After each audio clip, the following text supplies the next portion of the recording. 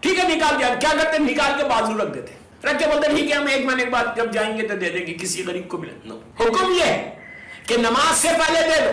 آپ چاند دیکھ کے بھی دے سکتے, ایڈوانس میں بھی دے کے اس دن نیت کر سکتے, کئی آپشنز ہیں. تو اگر تم نے مثال دے رہا 200 روپیز نہیں دیے, تم 1 مہینے کے بعد دیے, مثال دے رہا ہوں میں, 8 دن کے بعد دیے, ایگزامپل دے رہا ہوں, تو ہونے والا کیا ہے, تمہارا ایک روزہ اللہ کی بارگاہ میں ایکسپٹ نہیں ہوگا جب تک فطرہ نہیں دو گے.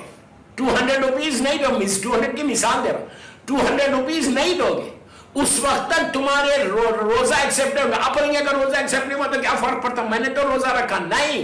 روزہ عید کے دن تم کو اللہ کی رحمت آتی, جب چاند دیکھ کے 30 روزے رکھنے کے بعد رحمت خدا تمہارے اوپر آتی. جو 30 دن تم نے محنت کی, 30 دن جو تم نے تکلیف اٹھائی, 30 دن جو تم نے اللہ کے لیے فاسٹنگ کی, اس روزے کی برکت پتہ نہیں ہزاروں بلائیں, مصیبتیں, تکلیفیں, پریشانیاں جو آنے والی تھی وہ ساری کی ساری دور ہو گئی, اس لیے کہ تم نے اللہ کے لیے ڈیڈیکیٹڈلی تم نے 30 دن روزے رکھے. تو اللہ اس کا ریوارڈ دیتا, اللہ اس کا اجر دیتا. تو اجر کیسے دیتا, پتہ نہیں کتنی رحمتیں اس دن آ جاتی, لیکن وہ ساری رحمتیں رک جاتی. 200 میں مثال دے رہا ہوں, 200 روپیز کے لیے تمہارے روزے اللہ کی بارگاہ میں نہیں پہنچتے.